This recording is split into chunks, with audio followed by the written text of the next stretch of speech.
and welcome to our presentation of the Escondido Discussion. Thank you so much for your time, and thank you for joining this very, very important conversation. My name is Jake Nyberg, Deputy Director of Public Works, and I oversee our park system, our streets, lakes and open spaces, code compliance, and I have a passion for improving our residents' quality of life.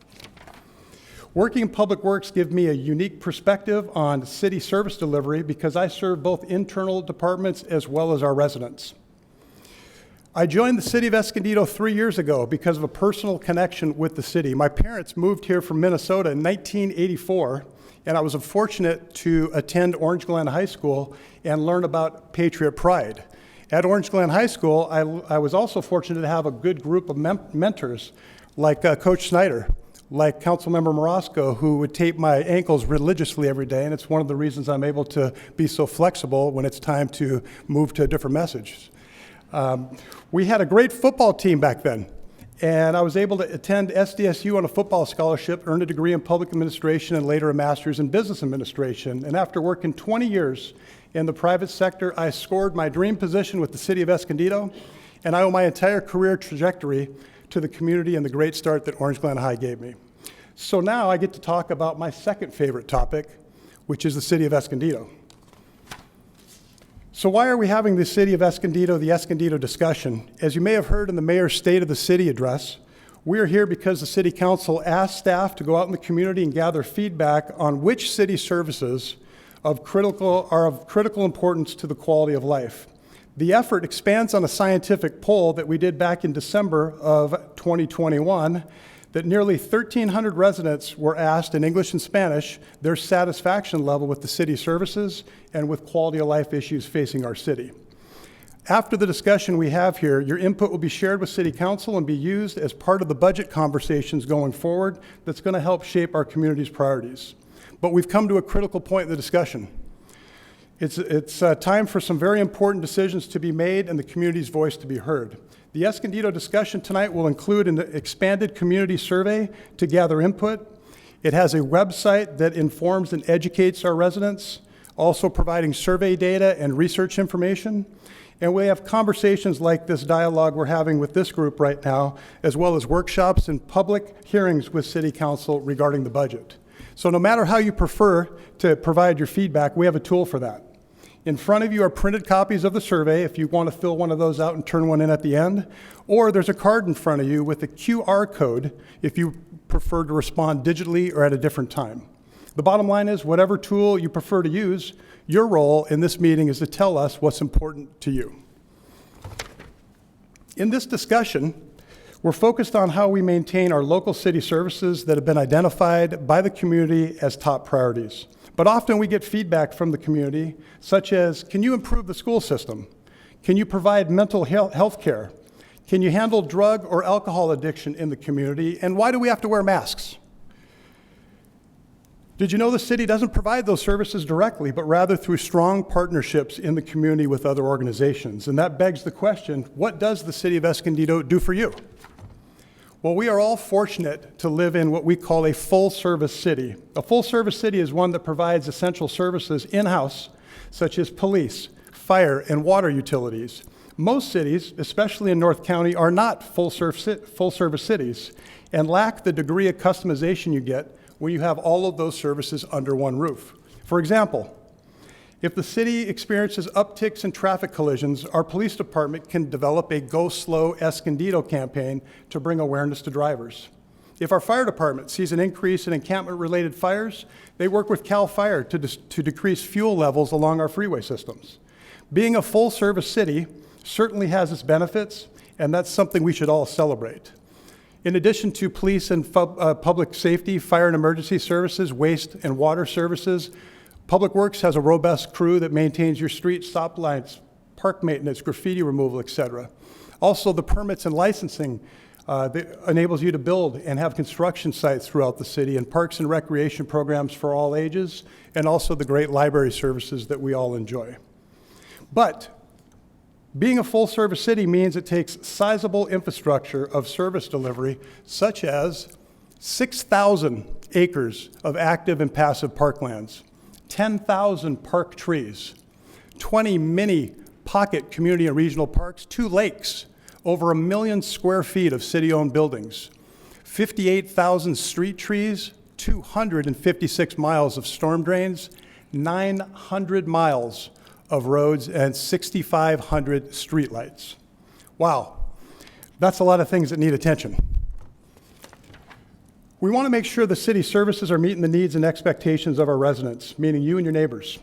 As I mentioned before, the city conducted a scientific poll of close to 1,300 community members, and these are the top 5 responses that were identified as resident priorities: addressing homelessness, attracting businesses and jobs to the city, improving public safety and police services, maintaining and repairing local streets, roads, and sidewalks, and keeping public areas clean and free of graffiti. So to provide you with a little better perspective, let's look at what our neighboring cities spend per person per year. This is a graph that compares North County cities, our neighbors, that are both full-service cities and limited-service cities. As you can see, the city of Escondido has been consistently doing more with less and ranks dead last among its neighbors on what it can invest on its residents. It's important to note that Carlsbad and Oceanside are the only other full-service cities in the North County on this list, and Oceanside is the only city comparable in size of population. You know, when you step back, it's incredible that the city of Escondido can deliver more services than most its neighbors with significantly less revenue to invest with its residents. And among its closest comparison, the city of Oceanside is able to do 30% less revenue to spend on its residents and provide the same full service that we all know and enjoy. I know this slide could be a little bit depressing to look at first, but you can take comfort that the city that you live in is the most efficient city in North County. So let's drill down on the city's revenue.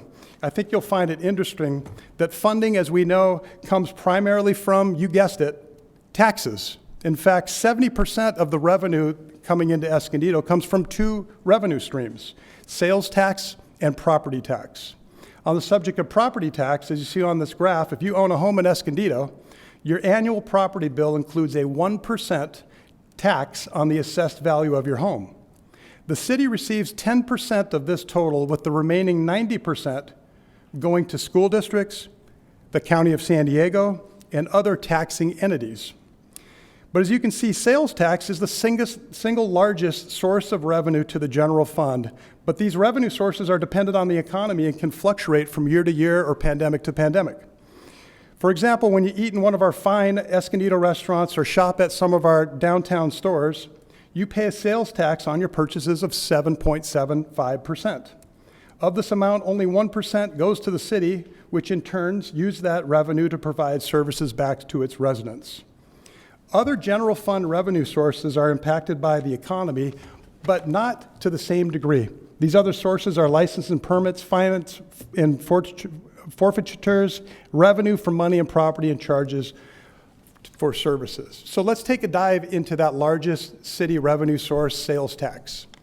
We all know the sales tax in Escondido is 7.75%. Simply put, for every $100 you spend in taxable items purchased in the city of Escondido, $7.75 is collected. Out of that $7.75, as you see on the top of the screen, a big bite comes out of it right away and goes to the state of California. The next big bite comes out of it, and $1 of that $7.75 goes to the city of Escondido. 50% of that goes to Transnet that are to be spent on regional street, pedestrian, and bicycle transportation programs. And last but not least, 25 cents of that goes to the County of San Diego. So now we've talked a little bit about the top line of the city's finances. Let's take a look at the costs. As evidenced by that per person per year slide, the city's been a fiscal steward of taxpayer dollars, but unfortunately the path we're on is not sustainable. Balancing the budget has been done largely by reducing city staff with technological advancements, deferring critical infrastructure maintenance to stretch the city dollar, and the use of one-time windfalls, which ultimately will run out. Even with these measures, the city faces an $8 million budget gap this year, and that's partly why we're here today, because critical decisions about how to maintain city services, including public works and public safety, will have to be made. So let's drill down on these cost control measures a little bit closer. Since 2008, while Escondido's population has enjoyed a 10% growth rate, it's reduced its workforce by more than 10%, or a total of 140 employees below pre-recession levels. Several years ago, Escondido enacted pension reform for new and existing employees that stabilized the city's long-term pension obligation by significantly increasing the amount our employees pay towards their own retirement, which lessens the amount the city pays. In fact, you're looking at one of those employees right now. After I was hired in 2019, I was curious as I walked around City Hall, and I was given the nickname Pepra.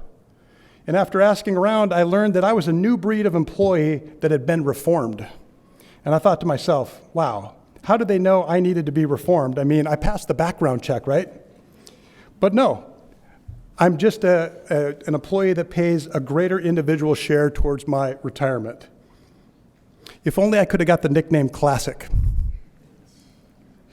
Other spending decreases come from forming partnerships with library systems and services in January 2018 to operate the Escondido Public Library and leverage technology to create more efficiencies. Now we can focus on meeting people where they are with technology by allowing a lot of our services to have 24/7 access to our residents. We have self-service business like licensing and paying utility bills that you can access anytime you want from your computer. But one big cost control measure, unfortunately, is deferred maintenance. We hear over and over again as city staff that we need to fill our potholes and we need to fix our sidewalks, and we agree with you. But those are just two of the long list of infrastructure needs, both above and below ground, over the 36 miles that this city encompasses. We know the city infrastructure is significant and requires a high commitment to maintenance.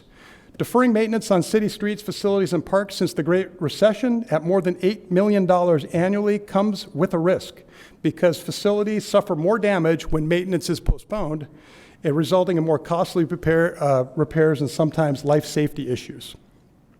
Work on that has been completed and done using one-time sources of funding such as state and federal grants, which we all know come with many strings.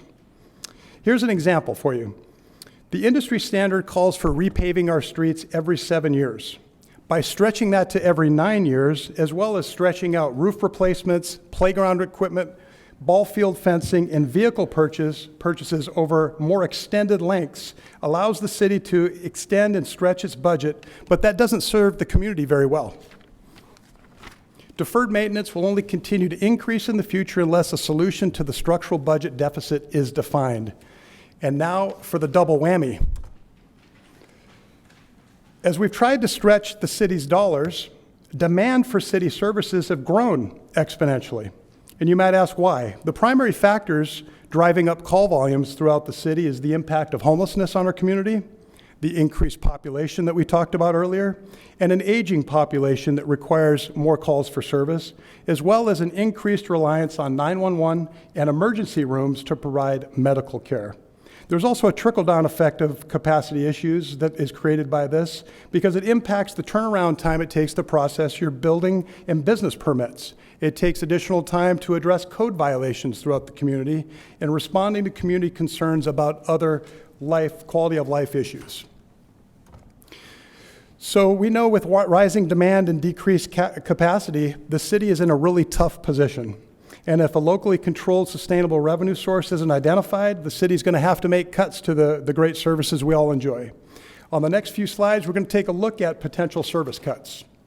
First up, law enforcement. The community has told us that maintaining local public safety in Escondido is very important, and we agree with you. Securing locally controlled funding would help the city maintain public safety services that are in a huge priority, including fire prevention, paramedic and emergency services, as well as our great police service. Due to budget cuts, our police department already has 11 fewer sworn officers than in 2008. If we have to cut even more, we're going to see impacts to the police department's ability to address issues within their three priority areas, the 3 C's, crime, crashes, and community. So that includes everything from prevention and diversion programs to traffic enforcement and educational efforts, as well as the ability to respond to anything except our most serious crimes.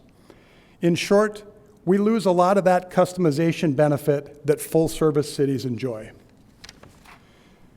Proposed cuts to our fire service and our fire department. Our fire department has had the same staffing level for nearly 10 years, but is now up against a 30% increase in demand for their 24/7, 365-day service commitment, with many of our fire personnel working 72-hour shifts. Unfortunately for our talented fire professionals, there's no light at the end of the tunnel. The trend is forecasted to continue for calls of service to rise at a rate of 3 to 4% annually in the future, so they're going to continually grow on what they have to respond to. The fire department, which is already at or above capacity, will need additional personnel and resources to keep pace with the increases in service demands of an aging community. If cuts have to be made, it would likely mean the closure of a fire station, which would cause slower response time for medical and fire emergencies. The community has identified that keeping the city clean and free of graffiti is a top priority. We agree. We agree because graffiti is one of the largest factors in declines in your property value. Your city operates a nationally recognized League of City award-winning graffiti eradication program that many cities across the nation emulate and copy. If we have to face cuts in this program, we'll probably dismantle this team and look for other solutions.